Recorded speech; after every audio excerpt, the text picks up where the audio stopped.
Hello friends, welcome back to my YouTube channel Guru Vashishth institute. तो आज हम पढ़ेंगे qualitative characteristics of accounting. Qualitative characteristics of accounting बिल्कुल different है कैरेक्टरिस्टिक्स ऑफ अकाउंटिंग से। ये है qualitative characteristics of accounting information.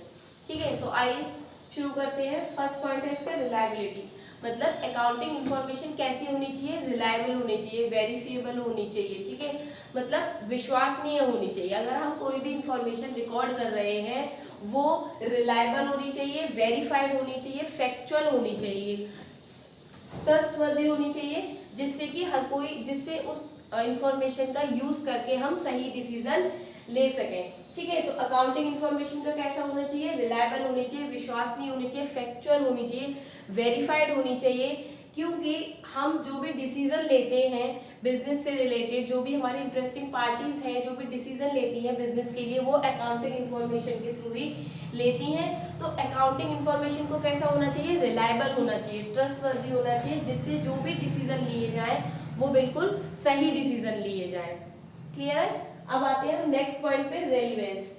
Relevance मतलब जो भी अकाउंटिंग में इंफॉर्मेशन हम फीड कर रहे हैं, जो भी डेटा में हम इंफॉर्मेशन फीड कर रहे हैं, वो इंफॉर्मेशन बिजनेस के ऑब्जेक्टिव से रिलेटेड होनी चाहिए। इररिलेवेंट इंफॉर्मेशन को हमें अकाउंटिंग में फीड नहीं करना है। क्यों? क्योंकि वो बेकार की अगर कोई भी इंफॉर्मेशन अकाउंटिंग में रिकॉर्ड करेंगे तो वो कुछ यूजलेस है, और उससे क्या होगा, डिसीजन जो भी लेना चाह रहा है वो मैनिपुलेट होंगे और गलत डिसीजन लिए जाएंगे।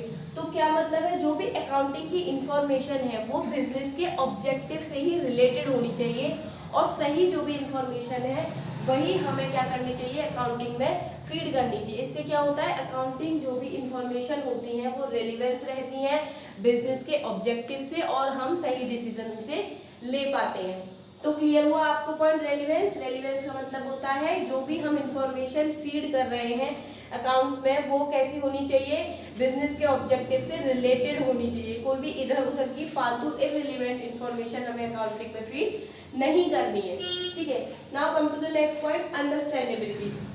अंडरस्टैंडेबिलिटी का क्या मतलब होता है, जो भी हम अकाउंट्स मेंटेन कर रहे हैं, जो भी हम अकाउंटिंग इंफॉर्मेशन को फीड कर रहे हैं, वो इंफॉर्मेशन इस तरीके से फीड करी जानी चाहिए जिससे कि कोई भी पर्सन बाहर का या कोई भी इनर पार्टीज, एक्सटर्नल पार्टीज, कोई भी उन इंफॉर्मेशन को पढ़े तो इजीली उसे समझ में आए कि हम उसे क्या इंफॉर्मेशन कम्युनिकेट करना चाह रहे हैं।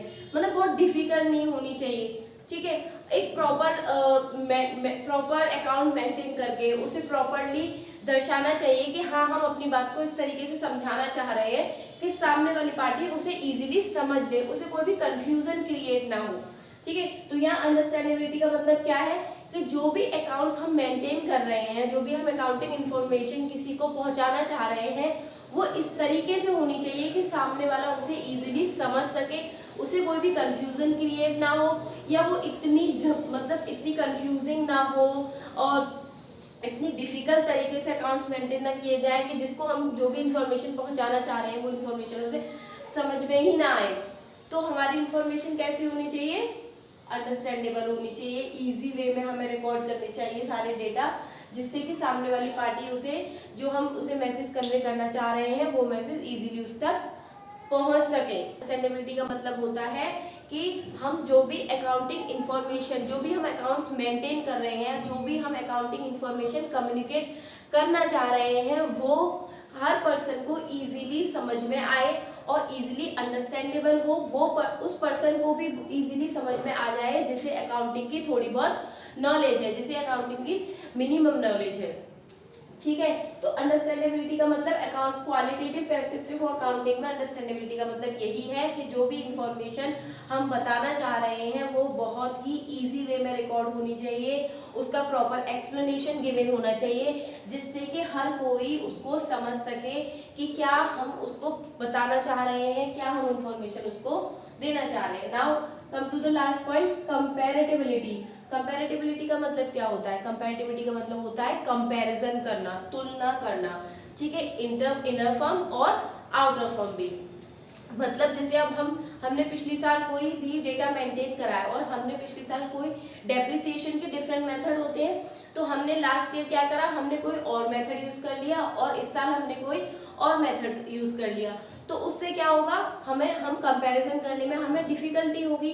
तो हमें ऐसा नहीं करना है। अगर हम कोई मेथड यूज कर रहे हैं अपने अकाउंट्स को मेंटेन करने का, तो हमें सेम मेथड ही यूज करते आना है, जिससे कि कोई भी कंफ्यूजन ना हो और हम इजीली कंपैरिजन कर सकें अपने अकाउंट्स को ईयर टू ईयर। और इसीलिए और इस तरीके से हम क्या करते हैं, अपने अकाउंट्स को दूसरी फर्म्स के साथ भी कंपेयर कर सकें कि हमारा प्रॉफिट कितना है और उस फर्म का प्रॉफिट कितना है, या वो कैसे काम कर रही है, हम कैसे काम कर रहे हैं। तो अकाउंट्स को इस तरीके से मेंटेन करना है कि कंपैरिजन करना जो है इजी हो जाए, हम ईयर टू ईयर अपने अकाउंट्स को कंपैरिजन कर सकें और ये देख सकें कि हमारी जो भी बिजनेस की फर्म है वो किस तरीके से ग्रोथ कर रही है, किस तरीके से बढ़ रही है, या पिछले साल हमारा कितना प्रॉफिट था, इस साल हमारा कितना प्रॉफिट है, ये हम इजीली कंपेयर कर सकें। और ये हम कैसे कंपेयर कर पाएंगे, जब हम अपने अकाउंट्स को प्रॉपर तरीके से मेंटेन करेंगे। तो अकाउंट्स को अकाउंटिंग इंफॉर्मेशन इस तरीके की होनी चाहिए जो कि हम कंपैरिजन कर सकें अपने ईयर टू ईयर डेटा, अपनी फर्म में भी और दूसरी फर्म्स के साथ भी। ठीक है, क्लियर हुआ आपको कंपैरेटिबिलिटी का मतलब? आई होप आपको रिलायबिलिटी, रेलिवेंस, अंडरस्टैंडेबिलिटी और कंपैरेटिबिलिटी, ये चारों पॉइंट्स का मतलब क्लियर हुआ होगा। अगर आपको फिर भी इसमें कोई भी कंफ्यूजन है तो आप मुझे बता सकते हैं कमेंट बॉक्स में, मैं आपको फिर से ये सारे टॉपिक क्लियर कर दूंगी। Thank you, have a nice day, and please subscribe, like and share my channel.